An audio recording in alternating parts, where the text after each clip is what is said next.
This is an ancient castle at Gondor. When these are built, there's no castle in England, there's no castle in France, there's no castle in Italy. Ancient Kingdom of Zimbabwe, I'm showing because in order to build, again, look at this. This is impeccable masonry work. They're brick masons. They're scientists. They're people who are putting these complexes together with the skills which we are told comes out of Europe with the European Freemason. And while these are being built, there's no Freemasonry in European, there's no cathedrals in European, there's no castles in Europe. So that does that.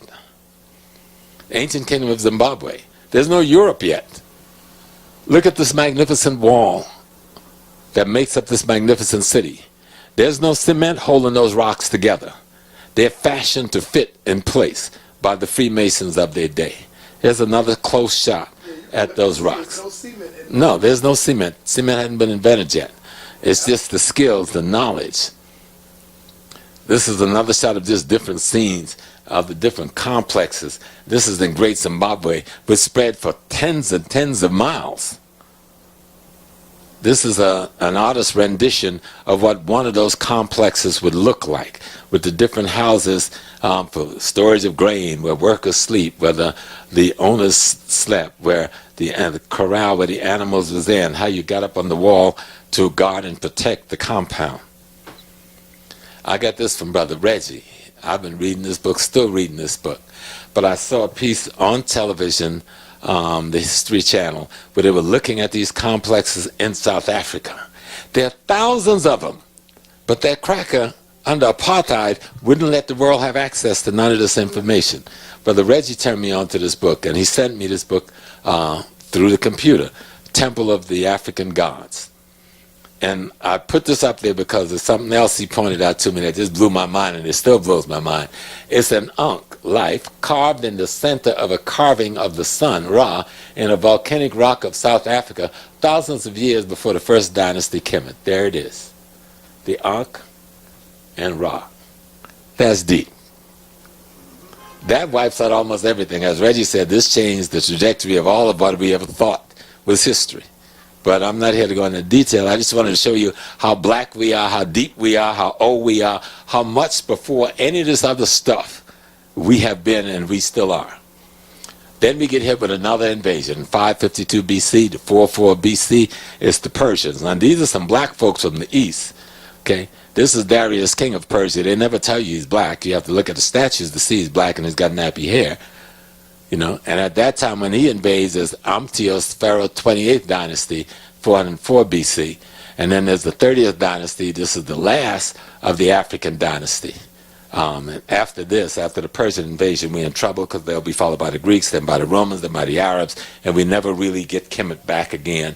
The closer we have to giving somebody on the throne that is a true Kemetian blood would be the brother Abdul Nasser and Majib, I think, who was working with him, and the brother they assassinated, the president of Egypt who was assassinated.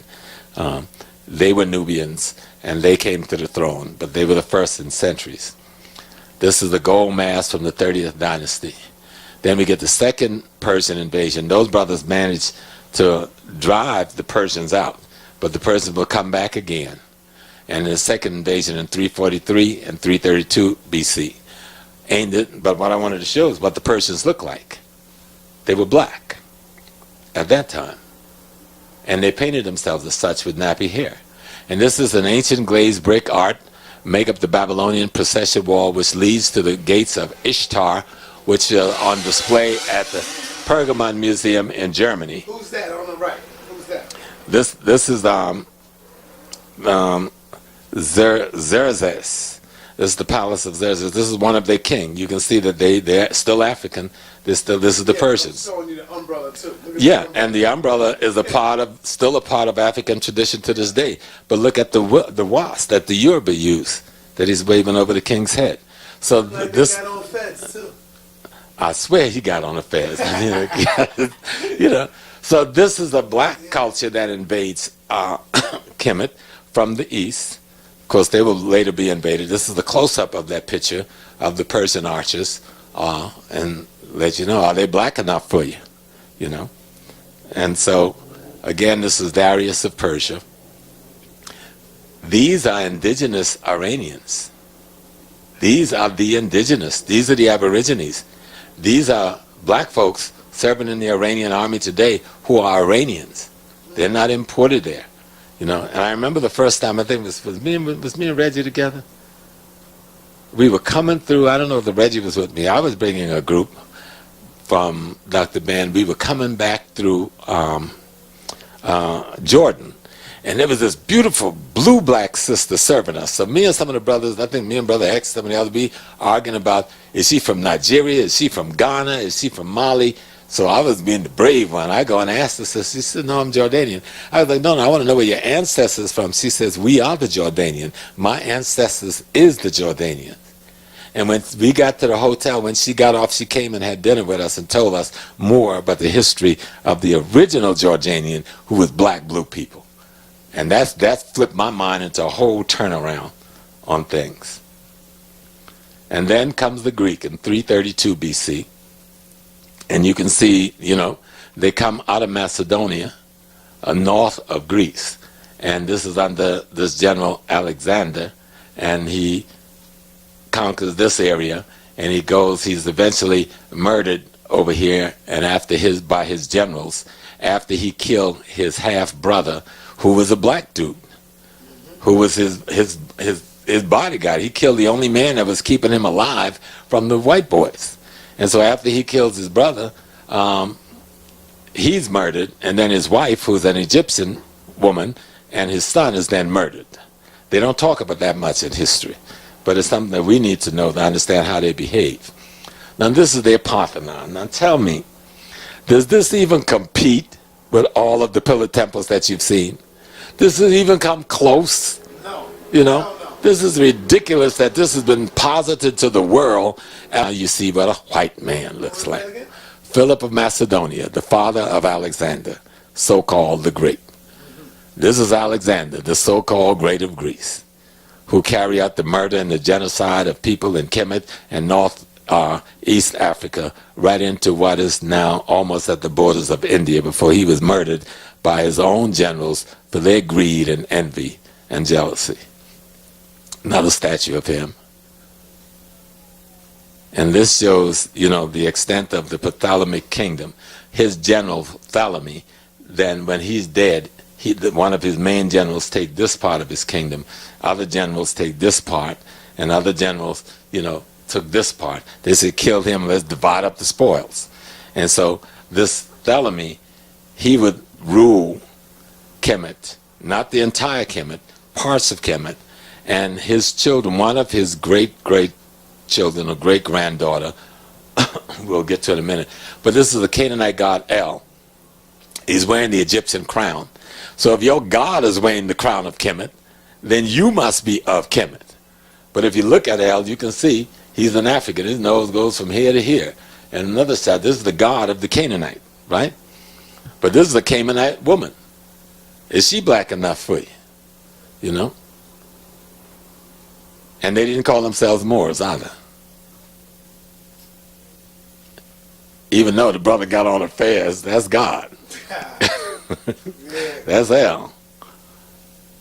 I dropped this one because I was trying to find some images of the what do you call the Philistine.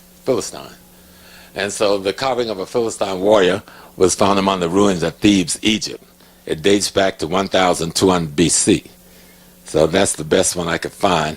But it's clear enough to see that he's African. He's wearing his locks up, but he's an African man. Then we get back to the white man. The nose tell the story. Yeah. You know? The nose tell the story. Yeah. This is the Ptolemy. This is the general. This is the facsimile of the general, one of Alexander's general, who takes over northern Kemet. And this is either one of his great-great-granddaughters. But by this time, since Kemet is not being fed by more whites from Greeks in a large enough number, they marry into the black family, and the family becomes black again. So by the time we get to Cleopatra, who's at the time of the Roman Empire, Cleopatra is a title, not a name. And so this is the Cleopatra that we're talking about when we're talking about the invasion of the Romans. And so she comes from that bloodline of the Ptolemy, but also the bloodline of the black women he was raping and called his wives. And you see this happen if you go to Ghana, to a place called Anamabu. You'll get to something called Brew House, where they ran the big slave trade out of. When they privatized the slave trade, this cat named Brew married the daughter of the king. But then as time went on, the family went from being almost white back to being jet black and black. And we've sat with, his great-great-great-granddaughter and so forth over there, who was a black woman with her black children. And the same thing occurred here in Kemet. They went from the Thalami and the white skin, from the rapists and the invaders, back to the black folks. And you can see she's a black woman. I have two other statues of her. This is the Cleopatra of the time of the Roman invasion. This is Mark Antony, the Roman general that supposedly had this relationship with Cleopatra when Cleopatra and him supposedly committed suicide in the play written by Shakespeare. So what this is all about, this is the Roman Empire in red, and this is about money. Okay? This is about controlling trade routes. They're not invading Kim because they just want to go hang out. These people got technology. These people have gold. These people have linen. These people have cotton. These people have wheat. These people have barley. We need that to run an empire to feed our armies we're sending around the world. So that's the necessity for invading. So invasion is not just about taking over some place. Invasion is getting access to the Silk Route to get into China, getting access to India so you can get access to the myrrh and the spices and other things to preserve meat, access to salt. That's what this war is all about. And this is the Roman Empire at a particular time in history. You can see they conquered what was called to them the known world and the northern part of Africa. So out of this will come the word more. It is out, Latin doesn't develop in Europe, Latin develops here in North Africa. It's really a North Africa innovative language, not a European language, but they've taken it as theirs. But as any linguistic would show, Greek and Rome, all those languages will emanate out of the Kemetic language system, including the Hebrew,